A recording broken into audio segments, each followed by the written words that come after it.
As House of the Dragon and Rings of Power battle it out for fantasy dominance, I'm just sitting here like, give me another, I don't care! In the most action-packed episode yet, the battle for the Stepstones comes to an end, and Rhaenyra is dodging marriage proposals like Neo in The Matrix. This is a non-spoiler video that takes a deep dive into the lore, world, and characters, and consider liking and subscribing as I do come out with a next episode spoiler video usually every Monday. But for now, let's get into it. A seahorse banner, the emblem of House Valyrian, burns somewhere in these Stepstones, and I can't begin to stress just how strategically important these islands are to the realm. These Stepstones are basically a bridge between the 9 free cities of Essos to the east and Dorne in the west. Now at this time in Westeros history, Dorne is not formally a part of the Seven Kingdoms. You might recall from episode 2 that Sir Criston Cole saw battle against the Dornish while stationed in the Dornish marshes. So if these Stepstones were to fall to the Triarchy, there would be nothing stopping them from establishing an alliance with Dorne and controlling one of the most vital sea corridors in the world. The Triarchy seems to be enjoying their spoils of war. We'll later hear how unsuccessful Daemon and Corlys's campaign has been. They opted to fight Craghas Drahar without the backing of the king, making things considerably more difficult. We'll see a soldier of House Valyrian curse this Myrish Prince Admiral who lives up to his name of Crab Feeder. The soldier refers to Craghas as a betrayer and that his mother was a whore and father a bastard. However, there's no mention of this in the book. In fact, there's no mention of what he looks like at all. So this whole Phantom of the Opera aesthetic is of the show's own making. The Triarchy's pillaging is put on hold when Prince Daemon arrives on his dragon Caraxes. And I love how this soldier thought Daemon was coming to save him but gets completely crushed. Daemon really has no regard for his men. At the forefront of his mind is victory, and we'll see this play out to an even larger extent near the end of the episode. Now you might be asking yourself, what are these archers doing firing at Caraxes? Their arrows wouldn't even be able to penetrate its iron-like scales. They're actually trying to shoot Daemon, for it's thought that if you kill the rider, the dragon becomes much like a boat without a rudder. And as Daemon taunts Crabfeeder to reveal himself, he is shot. But what's more interesting here is the dragon's reaction. It's almost as if the dragon got shot too. It bellows in pain and flies off in retreat. Not much is known about the connection between dragon and dragon rider. In fact, the book even says this: we shall not pretend to have any understanding of the bond between dragon and dragon rider, only hinting that, quote, some will claim that the bond between a dragon and dragon rider runs so deep that the beast shares his master's loves and hates. What this scene seems to suggest is that a dragon can feel its master's pain, which is something that will undoubtedly come into play later in the season. Far from the battlefields of the Stepstones, we make our way back to King's Landing, where roughly 2 years have passed since the events of episode 2. King Viserys has married Alicent Hightower and now has a son, Aegon II, named after the first king of Westeros and also the man who foreshadowed the coming of the Long Winter, according to Viserys. Fun fact, Daemon did not attend his brother's wedding. Otto Hightower's older brother, Lord Hobart Hightower, pressures the hand of the king to steer Viserys toward naming Aegon II heir to the throne. This is quite interesting considering in episode 1, Lord Hobart declared his fealty to Viserys and his chosen successor, Rhaenyra. Last episode, the king also reiterated to his daughter that even if he were to have a male son, she would still be his heir. So a lot of the conflict the king faces in this episode is whether or not to go back on his word and name Aegon as his new heir. We get our first look at Tyland Lannister, an ancestor of Cersei, Jaime, and Tyrion from Game of Thrones. He informs the king that Crabfeeder has dug in for a siege on Bloodstone, the largest of the islands that compose the Stepstones. The king does not want to hear of this, especially on his son's name day, and it appears some of the other lords make note of this indecision. Alicent can be seen pregnant again, so I guess taking an interest in your husband's toy model hobby has really paid off for her. Lionel Strong, the king's master of laws, informs Viserys that things are ready for him to make his way to the Kingswood, where he is to be expected by Lord Jason Lannister, the twin brother of Tyland. Although we never see this scene in the show, this is a hint of the king testing out potential matches for his daughter. The two are interrupted by Tyland, who once again outlines the gravity of the situation in the Stepstones. With the Crabfeeder and his men when dug into the cave system on Bloodstone, they have become impervious to dragon attacks. Now Daemon's sellswords are leaving in droves and questioning his command. The king, however, won't intervene. It would make the crown appear weak if he were to support his brother who started this war in the first place. Well, I guess Ed Sheeran wasn't available for this part, as a troubadour entertains Rhaenyra. She is clearly not interested in being at her half-brother's party. The troubadour sings of a woman who fled with her ships and her people, which is likely a song about Princess Nymeria, the same Princess Alicent tested Rhaenyra on in episode 1.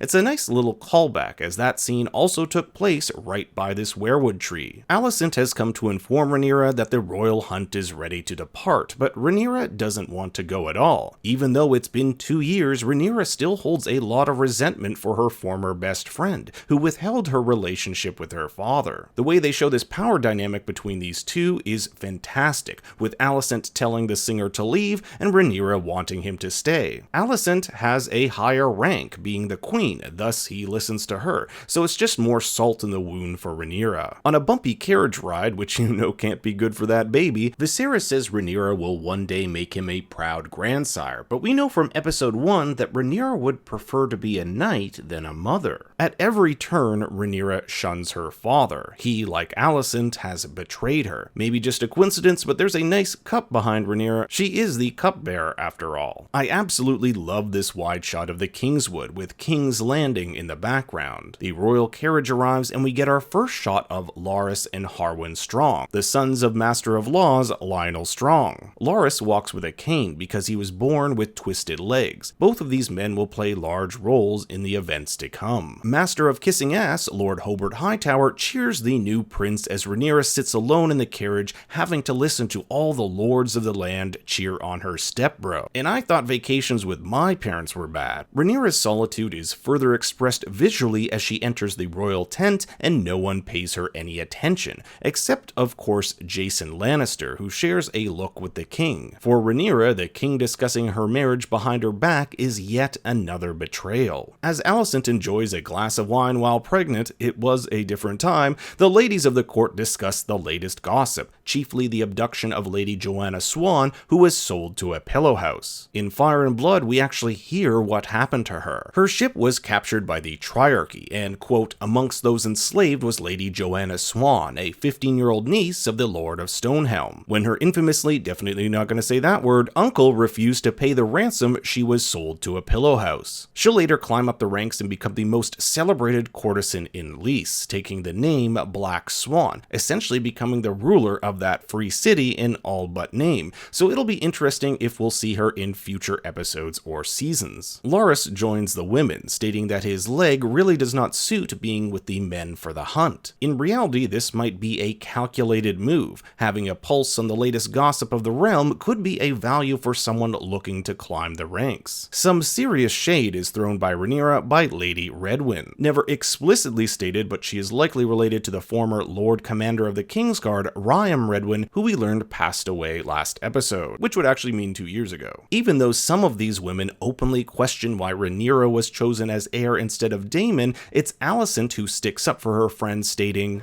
"The princess was more suited to the role." I really do believe that Alicent, at least in this point in time, is sincere in trying to mend their friendship. Jason Lannister puts the moves on Rhaenyra with about as much grace as I did with my high school crush. Just swap out the Lannisport wine with Bacardi Breezer and it's spot on. Jason has definitely put the cart before the horse, telling Rhaenyra how beautiful Casterly Rock is, the home to House Lannister, because there's nothing that gets a girl going more than bragging about the size of your rock. When Rhaenyra finds out this was all a ruse and Lord Jason was trying to get his way into her dragon pit, she storms off to her father, who we find has been fielding marriage proposals for some time. She does not want to marry, but the king states that even he is not above tradition and duty. Their argument is seen by everyone at court, and Otto interrupts before it gets further out of hand by stating a white stag was spotted in the Kingswood. If the king were to kill it, it would be a tremendous sign by the gods, especially on a hunt meant to celebrate the new prince. A furious Rhaenyra ventures off into the wilds, her faithful protector Sir Criston Cole in quick pursuit. Sir Criston gives Rhaenyra the opportunity to vent her frustrations. She believes she was meant to be more than the wife to a lord at Casterly Rock. Even though she may be a princess, she feels dutyless. Sir Criston and Rhaenyra aren't too different. They both feel like they've had no say in their lives. However, it's Sir Criston who reminds Rhaenyra that she has shaped people's lives. It was her who allowed him to become a member of the Kingsguard, the highest honor any member of the House Cole has ever achieved. He's even had his name put in the White Book, a 2-foot-tall book filled with thousands of pages depicting the great deeds of the members of the Kingsguard. The king and his men are hot on the trail of this White Hart. Before dragons, the White Hart was the main symbol of royalty, so what better way the gods can show their favor than by having one killed? And is it just me, or did he actually pick that up? Jason, the teacher's pet, has a spear specially fashioned for this occasion, one that was forged in the Golden Gallery, the Lannisters' Hall of Treasures at Casterly Rock. He has come to ask for Rhaenyra's hand, proclaiming that she will feel quite comfortable for her loss in station,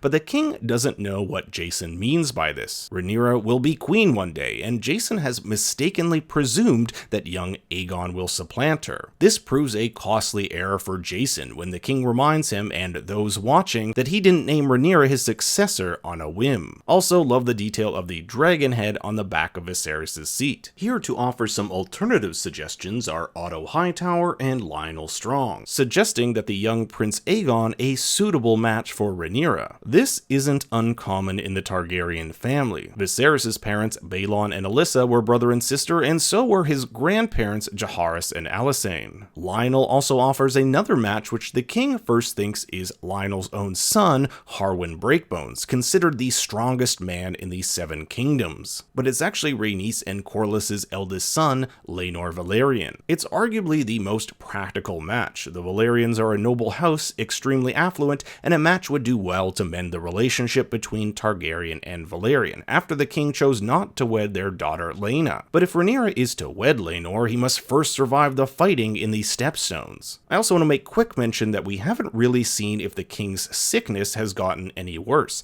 We saw both his back and finger suffer from a mysterious incurable ailment, so expect that to make a return in future episodes. Rhaenyra and Criston camp for the night, where Rhaenyra asks if the realm will ever accept her as queen. She's probably thinking about what her aunt said last episode, that men would rather see the realm put to the torch than see a woman sit on the throne. Criston doesn't have the best response, saying that the realm will be forced to accept her, but before the conversation can continue, they're attacked by a wild boar, and Rhaenyra just lets out all this pent-up rage, killing it. Years of betrayal, frustration, and anger poured into every stroke of her blade. A drunk King Viserys laments his current predicament. He's being pressured from all sides to name Aegon as heir, which would mean spurning his daughter. For the king so wanted a son, he became obsessed with it, believing this obsession is what would eventually kill his dearest Aemma. He thought naming Rhaenyra as heir was the right thing to do. After all, he didn't think he'd remarry and have a son no less, so maybe his dream of having a boy wearing the crown of King Aegon, the same dream he told to Aemma,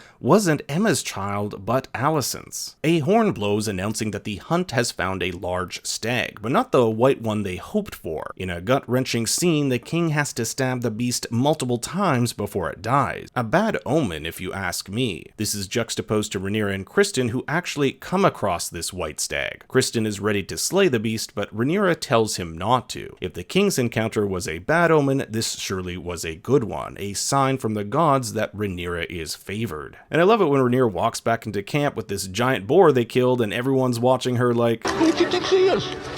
How dare she? Otto, the ever-loving father that he is, has come to talk shop with the queen. He's been pressured by his brother to sway the king in naming Aegon heir, and what better way to do that than by manipulating your daughter? He appeases to her sense of peace, stating that if Rhaenyra were to step over Aegon being king, the realm would tear itself apart. But then again, the king did name her as successor, to which he quips that that was before Aegon was born. He instructs his daughter to sway the king toward reason and name name Aegon his heir. The queen interrupts the hungover king, who's in the middle of reading a letter from Vaemond Valerian, Corlys Valerian's younger brother. This is a departure from the book in which Vaemond is Corlys's nephew, not brother. It seems Corlys and Daemon are losing badly, and Vaemond is pleading for aid. If the king does send aid, how does this look to the rest of the realm, giving troops to two malcontents? The queen wisely distills the question of intercession down to this: is it better that Crabfeeder thrives or is vanquished? And that helps the king make his decision to help. The two briefly discuss Rhaenyra, where the queen comments that Rhaenyra must feel like she's given the choice on whom to marry for it to work, but that's easier said than done. The king has sent a messenger to Dwarfstone, one of the smaller islands Corlys and Daemon used to launch their siege of Bloodstone. In this letter, the king has decided to offer aid, but that aid will take some time in order to get there. Rhaenyra sits with her father, coincidentally in the chair reserved for the hand of the king. She can't help but feel like a pawn, just a bargaining chip her father can use to sell for a fleet of ships or a mountain stronghold. Rhaenyra even says that the lords of the realm gather to feast on the bones of her carcass, which is pretty much what Viserys said after the death of his wife and son. Viserys knows what it's like to be in Rhaenyra's position. Emma was a fine choice for him because she was an Arryn of the Vale, and they had an army which would rival that of the North. However, in this case, it worked for the king, as he ended up falling in love with her. You know, when he's not cutting babies out of her. So the king, wanting to see Rhaenyra contented, gives her the choice on who to marry, hoping that her choice will strengthen her claim to the throne and shore up her succession. And she seems pretty happy with this decision. The scene ends with a promise on her mother's memory that she will not be supplanted. It seems the wavering he was having a few nights ago has subsided, and he is firmly stuck by his choice. The final act of the episode revolves around the siege of Bloodstone, and it is not going well. Even though we can see Daemon flying around on Caraxes, the Crabfeeder and his forces merely retreat into the caves whenever the dragon comes near, essentially making them useless. With food and men running low and help weeks away, something must be done or defeat is inevitable. Vaemond believes the problem is Daemon, going so far as to say if the king won't even help him, why should they? But Corlys quickly quiets his brother. He won't have any mutiny here.